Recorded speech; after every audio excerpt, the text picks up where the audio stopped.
single morning, billions of people begin their day with a powerful psychoactive drug, not nicotine, not alcohol, caffeine, and within minutes of that first sip, your brain chemistry begins to change. Your focus sharpens, your fatigue fades, your mood shifts. But here's the part most people never realize. Caffeine doesn't actually give you energy. It manipulates your brain into thinking you're less tired than you really are. And the deeper scientists studied caffeine, the more disturbing the truth became. Because this everyday substance can influence your dopamine system, your stress hormones, your sleep quality, your anxiety levels, and even the physical structure of your brain's receptors over time. So what is caffeine truly doing inside your head? And why do millions of people feel miserable without it? Today we're unlocking the neuroscience of caffeine. Right now, even while you're watching this, your brain is slowly building a chemical called adenosine. Adenosine is essentially your brain's biological exhaustion signal. The longer you stay awake, the more adenosine accumulates inside your nervous system, and eventually it binds to receptors in your brain that trigger feelings of fatigue. That heavy feeling behind your eyes, the mental slowing, the urge to sleep, that's adenosine doing its job. Your brain is trying to protect itself from overexertion, but caffeine has a very clever trick.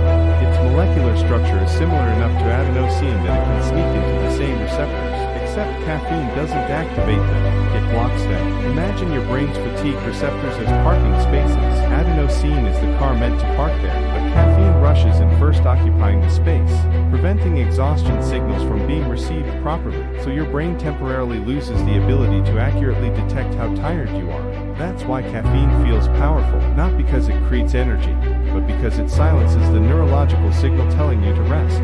And that illusion can feel incredible, especially when you're sleep deprived. But blocking fatigue is only part of the story. Caffeine also changes the activity of dopamine inside your brain.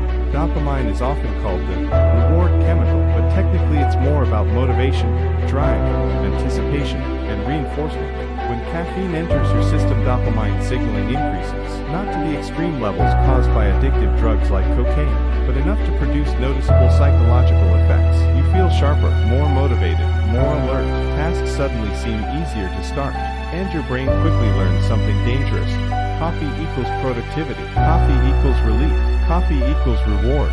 This is how dependence begins, not because caffeine creates a massive euphoric high, but because your brain starts depending on it to maintain normal performance, which explains something almost everyone experiences: caffeine withdrawal headache. When regular caffeine users suddenly stop consuming it, blood vessels in the brain expand, fatigue signals return aggressively, and dopamine activity temporarily drops. The result: headaches, brain fog, irritability, low motivation, exhaustion. Many people think caffeine gives them energy, but after long-term use they're often drinking it simply to feel normal again. Now here's where things become more serious. Caffeine doesn't only affect wakefulness, it activates your body's stress response. After caffeine enters the bloodstream, your adrenal glands begin increasing adrenaline production. Adrenaline is your fight or flight hormone, the same system designed to keep humans alive during danger. Your heart rate increases, blood pressure rises, your nervous system becomes hyper-alert. In small amounts this can improve physical and mental performance, which is why caffeine can help athletes, students, and exhausted workers push through fatigue. But there's a neurological cost. Too much stimulation can overwhelm the brain, especially in people already prone to anxiety. And this is why excessive caffeine intake can trigger racing thoughts, jitters, restlessness, panic attacks, heart palpitations, and feelings of impending doom. Your brain interprets overstimulation as danger, and modern energy drinks amplify this problem dramatically. Many contain massive caffeine doses combined with huge amounts of sugar, which creates an intense spike and crash cycle inside the nervous system. For some people it's like chemically forcing the brain into temporary survival mode. Now let's talk about the most underestimated effect of caffeine: sleep destruction. Because caffeine's impact lasts far longer than most people think. Caffeine has an average half-life of roughly 5 to 6 hours, meaning half the caffeine you consume may still be circulating in your body many hours later. If someone drinks coffee late in the afternoon, their brain may still be chemically stimulated at bedtime, and even if they manage to fall asleep, their sleep quality often suffers. This matters because deep sleep is when the brain performs critical maintenance, memory consolidation, hormonal regulation, cellular recovery, neural repair. Caffeine interferes with these processes by reducing deep, slow-wave sleep, so people wake up feeling less recovered, which creates more fatigue the next day, which leads to more caffeine consumption. And this is how millions of people unknowingly enter a neurological feedback loop. Fatigue, caffeine, poor sleep, more fatigue, more caffeine, over over and over again. The human brain is adaptive. It constantly tries to maintain balance. So when caffeine repeatedly blocks adenosine receptors, your brain responds by creating more of those receptors. This is called tolerance, and it's the reason caffeine gradually feels weaker over time. 1 cup no longer works, then to become necessary, then 3, then 4.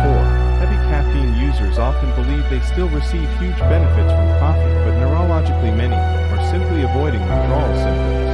Their baseline energy has shifted, and without caffeine the brain temporarily struggles to function at its adaptive normal state. This doesn't mean caffeine is evil. It means your brain is extraordinarily good at adaptation. The answer is more complicated than most people expect. Moderate caffeine consumption can absolutely have benefits. Research has linked reasonable caffeine intake to improvements in focus, reaction time, athletic performance, mood, and even certain aspects of long-term cognitive health. Coffee itself also contains antioxidants associated with potential health benefits. But context matters, dose matters, timing matters, and individual biology matters. Some people metabolize caffeine quickly, others process it slowly for many hours. For one person, coffee creates calm focus. For another, it creates anxiety and insomnia, which is why there's no universal perfect amount. But one thing is clear: caffeine is far more neurologically powerful than society pretends it is. We normalize it because it's common, but make no mistake, this substance profoundly alters brain function every single day. So the next time you drink coffee, remember what's really happening inside your head. Your brain isn't magically generating new energy. Caffeine is blocking exhaustion signals, stimulating stress hormones, and altering neurotransmitter activity to temporarily enhance alertness. And while that can be incredibly useful, your brain always keeps track of the cost. Balance matters, sleep matters, recovery matters, because eventually biology always wins. If you enjoyed this deep dive into the neuroscience of caffeine, subscribe to Med Unlock for more powerful health and brain science content. And until next time, stay curious.